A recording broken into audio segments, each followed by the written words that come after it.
All right, I am delighted to welcome back for my second interview with Emiko Rasmussen. This is the first one on the podcast and on the YouTube video as well. Welcome, Emiko. Thank you so much for having me today. I just share this, but it's been 3 years since I have a huge crush on you. I watched your TED Talk and I just couldn't stop myself but to just reach out to you and like, can I talk to you? And I expected that I wouldn't hear anything from not necessarily from you because you're a bad person or anything, but just you were such a big deal. So I'm like, I'm just Oh, gonna send it to her anyways, and then we still have the relationship. So we thank you. absolutely do. And I appreciated that so much. When I saw your message, I was just thrilled. And whenever anybody writes to me or sends me messages, I just love it. And it's very interesting to me that people often have this mindset of like, oh no, I couldn't possibly contact Helen directly. Well, yes, Right. you can. I'm Yeah. here to help. Right here. This is the example. Right. And so we then, after that first time when you reached out to me, then we Mhm. connected and we've Right. interviewed each other. And then we've actually met up in Japan when you In were Japan, I got lost. Mm-hmm. got lost. That's right. Yeah. But we found you. Yes, and it was amazing. Yes. For Yeah. sure. So great. So maybe just to start off with, I know that a lot of my listeners do know who you are already, and some don't. So for those who don't already know who you are, could you just say a little bit about who you are, what you do, Mhm. and where you are as well? Yes, of course. So I am originally from Japan. Yokohama is my hometown, and we call us Hamako. So if you're Mm. listening and from Yokohama, hey, Hamako. And currently I live in South California, SoCal, a city called Temecula. I used to live in San Diego, which San Diego is much more bigger city, so you may know San Diego. But Temecula is also known for wine country. So that's where I live. Mm. And I'm a mom of two. I have, gosh, six, and the older one is going to be 10 this year. Wow. And yeah, and then I've been married with my high school crush, my husband, Oh. for over 12 years. So married for 12 years? Yes, or 13, somewhere around there. So That's it's been a great. long time. It's been a long time. Mhm. And while I'm living in here, I used to be a corporate career woman. So I used to work for an online university. Mhm. And now I actually recently got laid off in October. Mhm. Mhm. And so now I'm a full-time entrepreneur coaching career-minded Japanese women Mhm. to really live this fullest life. Mhm. And I really focus on leveling up the work life because I feel like we tend to limit ourselves just Mhm. because we have this limiting mindset. And I mean, Helen, I know you're all about up in here. Mhm.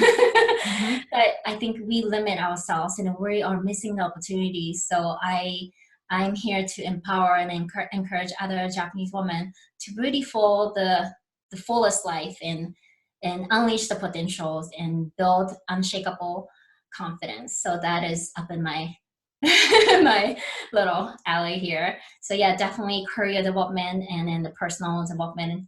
I mean, I'm a personal development junkie, so I've been just listening to podcasts like all day. So yes, and definitely Helen Sasuga podcast is one of them that I listen. So yes. Oh, thank you. And of course, you have your podcast as well, the Her Confidence Her Way podcast. Thank And you. you're my senpai when it comes to podcasting. So That's so weird. so we will be, the show notes is going to be packed with links for fabulous stuff that you can enjoy Yeah. from Emiko, because there's this podcast, you've got your community, you've got your newsletter, like loads and loads of resources that people can Yeah. enjoy. So that's great. Yes. So let's go to something new that I started this year on the podcast, and that's talking about word of the year. Oh my gosh. So, Yeah. so I shared my Mhm. three words of the year. Mhm. Do you have a word of the year? Yes, it's so funny when I saw this question because I always have one every single year. And it used to be like one Japanese kanji character when I was living in Japan, but ever since I've been living here, I kind of like that phase went out, but I do have certain keywords. And for me, this is, as I mentioned, I recently got laid off. So this is a year of change for me. And I am all about just like determination and the drive and taking action to move forward and do the things that any other people are maybe not willing to do. And with that said, my word of the year is like bold ambition. And the tagline would be fearless. Just live fearlessly. And you're already a great example of that anyway. I mean, just the way that you speak on your podcast, the way that you speak when you're doing Facebook Lives, for example. It's wonderful. Absolutely love it. So that's also why I'm so much looking forward to really talking in person here, because, you know, I did interview you 3 years ago on the blog, but you don't get the same kind of energy from a blog post. Right, that's true. When you're listening and when you're watching this on the video. So yeah, fantastic. Yeah, definitely. So confidence, I know, is a big one for you. Huge. And a lot of people will look at you and say, oh, Emiko is just so confident. She does all these things, the podcast, Facebook Live. She's so confident. So this is what I wanted to mention. We had a little pre-recording chat.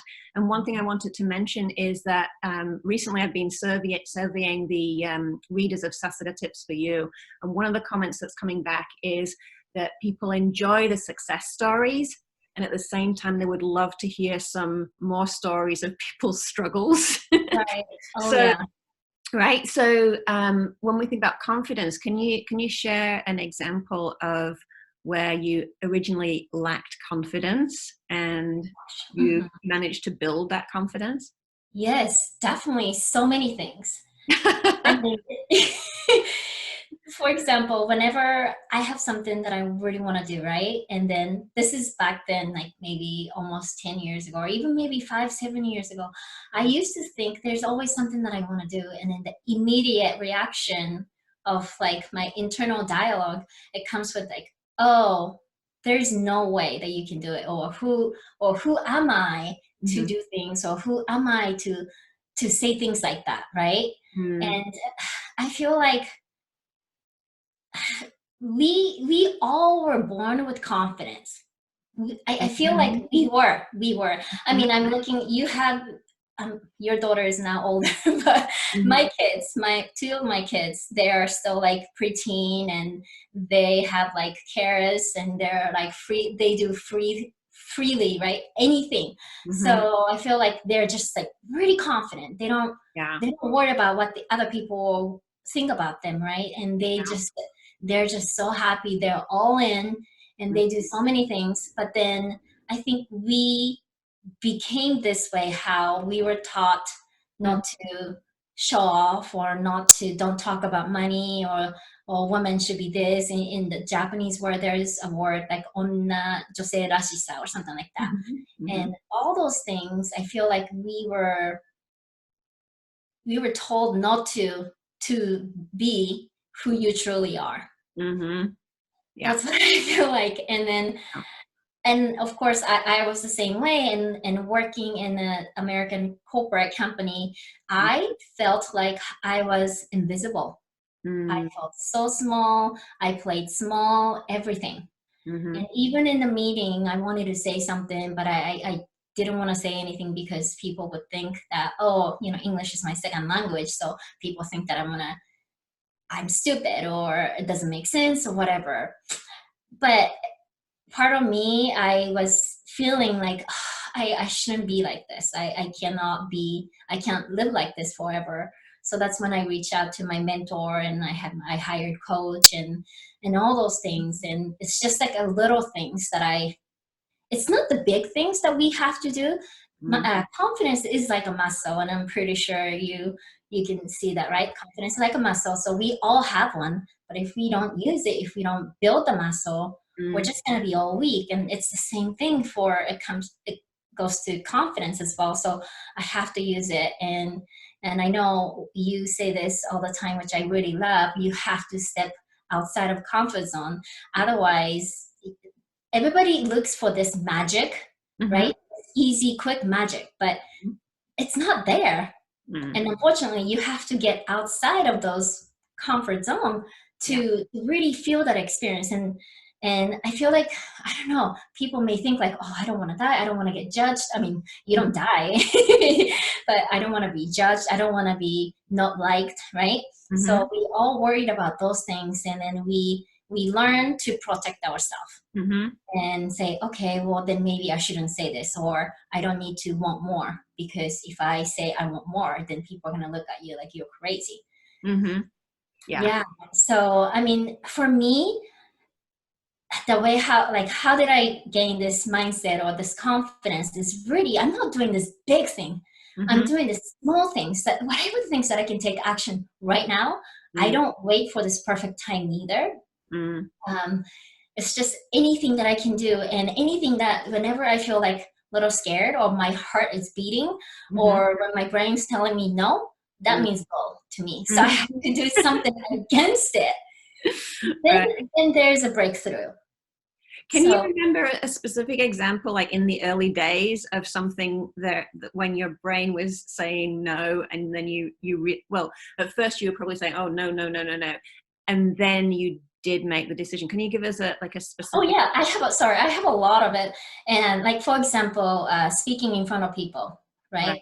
Like presentation or volunteer to speak in front of people. Yeah. I'm like, no, I don't want to do it. I don't want to do it. But for me, in order for me to gain visibility within the organization as a female leader, I have to. So that's when I said, I will do it. Like, my heart is beating so bad. And I just practice and practice and practice. And that's how, it's just speaking in front of people. Or let's see, I have a lot of notes, but I'm like totally ignoring my notes here.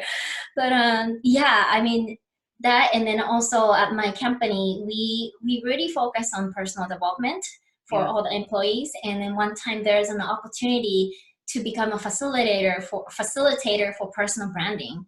And I just loved the concept of building a personal brand. And I have learned so much, and I knew that I can teach, but then in my head it's telling me, who am I to teach personal branding? You can't even speak this perfect English, you know? So I was like, no, I'm not doing it. And then I really thought about it. And then the last day, the deadline, I emailed back and said, I would like to apply for this opportunity. And then I'm like, hit send. It's gone. And ever since then, I was a personal branding facilitator. What made you decide to actually send that email though, even though you were scared? And what made you actually write the email and hit send? It's kind of bad to say, but fear of missing out. FOMO. Like, I knew that there's going to be opportunity. I knew that I can grow. And although I didn't have this confidence back then, I think it's somewhere inside of me. I think I really listened to my heart. And I think as a woman, our intuition is like a gold. It is a magic, I think, I want to say. So whenever I felt like I really, really, really want to do this, and then I kind of like listen, like, do I really want to do this? Am I going to suck? Yeah, maybe. But am I going to die? No. Like, I do have that a lot of conversation in my head, but ultimately there's nothing that I will lose. The worst thing that I would hear is, no, thank you. You didn't get this opportunity, right? But I'm not going to die. Yeah. Definitely. And then I think the other thing is talking to other people help too. Right. Because whenever I'm talking just to myself, all what I'm going to hear is, no, there's no way. Right. Right? There's no way that you can do it. Yeah. When I talk to other people, they're like, yeah, you're going to be great. I'm like, you think so? I'm not really. So definitely having a conversation with someone, it could be a mentor or your leader, whoever the leadership that you truly trust, I think they can also help. And then definitely I had the help to push me to hit that button. Like, I think. There's one of the phrases that I love is don't believe everything you think. Oh gosh, so true. Right? So it's Yeah. good to listen to other people a little bit so that they can Yes. show Yes. you a different perspective and Mm-hmm. maybe a more helpful perspective. Yeah. I wanted to go back to something you mentioned just a little bit earlier about the importance of visibility uh, Mm-hmm. in your company as a woman. Can you talk a little bit more about your thoughts around that? Yes. In terms of visibility, as a woman, we tend to shy away, Mm, and we also. It is really true. Whenever men and women, we think differently, and mm, even just in the meeting too. mm, Like I had zero visibility, and mm. oh, I wish I had this paper with me. But one time I got this like little book. It's like a thank you appreciation little notebook that all the managers received from the team members and also the above leadership. And then one of the person wrote me this. He said um, something along the line, but you are very quiet. Mm, And I was never I don't consider myself as very quiet. I'm not a quiet person, actually. right. Even as I was growing up in Japan, Yeah. I'm not a quiet person. So when I saw the word quiet, and I promise I'll take a picture and send it to you. I'm like, no, this isn't me. So Mm-hmm. that was like a big thing. It was like a huge thing for me. So I'm Mm-hmm. like, I gotta do something, right? And even like in the meeting, Karen, I think you have been in the meeting where it's all men, and you're Oh the only yeah. right? And there's a term called mentorrupting. Have you ever heard of it? It's men interrupting. It's mentorrupting. Yeah. Yeah. So whenever you're saying something, and all of a sudden, I'm okay. I'm not a men hater or anything, and I'm not against all the men. But it's a true thing. It's a fact. So mentorrupting happens whenever I'm trying to say something, and then someone else Mm-hmm. comes and bottles my conversation or the ideas. Mm-hmm. Um, Yeah. so whenever that happens, and we as a woman, we have to help each other. Yes. So we have to say, excuse me, I would like to hear what Emiko is saying, or sometimes men take the credit. Yeah. And so as a woman, we can say as a visibility, like we have to make sure that she, like for example, Helen, you are getting the credit, right? So if you said something and the other man took the idea and then like repeating, there's a word for it, I forget, man, anyway. But yeah, and then you can say, yes, that's exactly what Helen just said, and I Yes. really like that idea. Yeah. So as a woman, we need to really help each other to build this strong visibility. And Right. the other thing would be, I just actually went on the Facebook Live and talked about it, but Marlene Sherman, I think that's her name, she talked about this front row living. So Mm-hmm. basically what it is when you are, for example, like going to a concert, there are so many different types of tickets, seatings, right? So Mm-hmm. there's the balcony tickets where it's the cheapest that you can buy, but Mm-hmm. you have so many distractions, and then maybe you can't even see the person, so you have to look at the screen to see whatever the singer or whatever. Mm-hmm. And then there's the general admissions. That's the comfort zone. That's where majority of the people go. Right. And then there's the VIP or the front row, right? Yeah. That's where you pay a lot of money, but then you get the best experience. And she encouraged us to really get the best experience, live with the best experience. And that can also apply to like a corporate career settings where if there's a seminar or something, Yeah. I don't know, where do you sit? Maybe you sit at the front. Um, right? Pretty much. I do the same thing. I sit, as long Yeah. as there's no like a slang seating, I Yeah. always sit at the front, the center, the Yeah. center. Yeah. And I think it shows that I'm here, I'm presenting, I'm showing up, right? The Yeah. visibility wise. And it's the same thing for meetings. Let's see, if the person who's leading is always sitting in the center, I try to sit right next to him or her. Yeah. Yeah. But before that, I used to sit like all the way at the corner, so no Right. one see Yeah. that I was even there. So I mean, it could be that to just speaking up for the first within like three, I don't know what my mentor told me, but within like the third person, you need to speak within the third. Yeah. Does that make sense? Yeah. Yeah, totally. You've got to be one of the first to speak. There's so, like, as we're talking, there's so many ideas that are coming up. There's so many things I want to talk about. We Yeah. could probably go on with this episode for like half a day, but we keep it short. So what was it I was going to say? Oh yeah, the where to sit. So yeah, I agree with you exactly. In the past, I would have been the one sitting at the back, like, oh, don't, hope they don't ask me a question, that kind of thing. And I learned to, it's important to sit on a front row seat and make the most of the opportunity. Right? That is a, it's like I talk about motta nai. It's so motta nai when there's an opportunity right there in front of you, literally, and you don't really make the most of that opportunity.